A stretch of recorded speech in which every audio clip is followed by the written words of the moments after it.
আপনাদের অনেক কীর্তন অনুষ্ঠান আমি বসে বসে শুনেছি এবং উপভোগ করেছি। অত্যন্ত আমার কাছে খুবই ভালো মনে হয় যখন আমি শ্রীপুরে হয়, শ্রীপুর প্রপারে, শ্রীপুর বাজারে হয়, এখানকার বন্ধু আছে, ওদের সাথে বসে আমি কীর্তন অনুষ্ঠান শুনি এবং আপনার অনেক উপভোগ করেছি।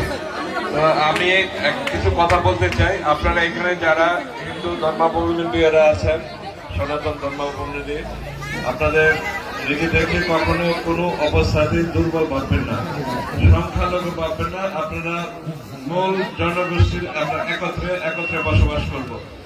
একটা জিনিস মনে রাখবেন যে মহান মুক্তিযুদ্ধের মাধ্যমে আমরা যে স্বাধীন দেশ পেয়েছি, সেই স্বাধীন দেশে আমাদের সকলের সমান অধিকার।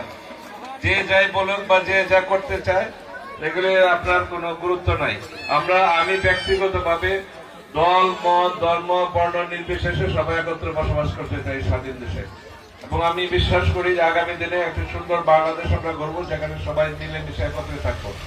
এবং কেউ যদি আপনাদের উপর নির্যাতন করে, সে যদি বিএনপির হয় আমাকে বলবেন, তার কি করি সেটা আপনারা পরে বলবেন। যদি কেউ কারোর উপর নির্যাতন করে, চোখ বড় করেও তাকায়, নির্যাতন করে, কারোর উপর অসুবিধা করে, কোন সমস্যার সৃষ্টি করে আমাকে জানাবেন।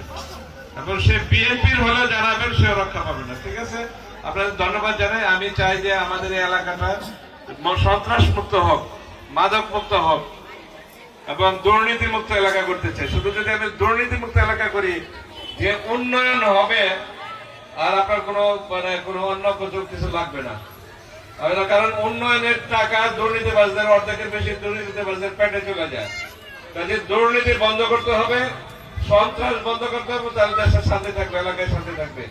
এবং মাদক বন্ধ করতে হবে। যারা মাদক, পরিবারে যারা মাদক, ওইগুলো আমাদের ধরাই দিবেন। দেখবেন আমি অনেকগুলো জেল কাটাইছি, আরো কাটাবো। একদম ভদ্রলোক বানায় পরে ছাড়বো, বুঝছেন না, জেল থেকে। কাজে আপনারা সবাই একত্রে থাকেন, ঐক্যবদ্ধ থাকেন। ইনশাল্লাহ আমরা আগামী দিনে একটি সুন্দর বাংলাদেশ গড়তে পারবো, সবাই একত্রে থাকার জন্য। আমি আপনাদের সমর্থন চাই। 12 তারিখে নির্বাচন হবে, সবাই ভোট দিতে যাবেন, স্বাধীনভাবে যাবেন। আপনাদের একজনের ভোট আর একজন দিয়ে দিবে না, দিনের ভোট রাত্রে হবে না, সবাই ভোট দিতে যাবেন। এবং সেই ভোট দিয়ে আমি হলাম ধানের শীষের প্রার্থী। আপনাদের কাছে আমি ধানের শীষের ভোট চাই। 12 তারিখ একদম সকাল সকাল চলে যাবেন। আরেকটি হলো, সেখানে আপনার জুলাইয়ে যে আন্দোলন হয়েছে, হ্যাঁ না ভোট আছে, ঠিক আছে, সেটাও দিবেন, হ্যাঁ ভোট দিবেন। তাহলে দেশে যে কিছু সংস্কার কর্মসূচি আছে সেগুলি বাস্তবায়ন করলে আগামী দিনে দেশ স্থিতিশীল থাকবে। সবাইকে ধন্যবাদ।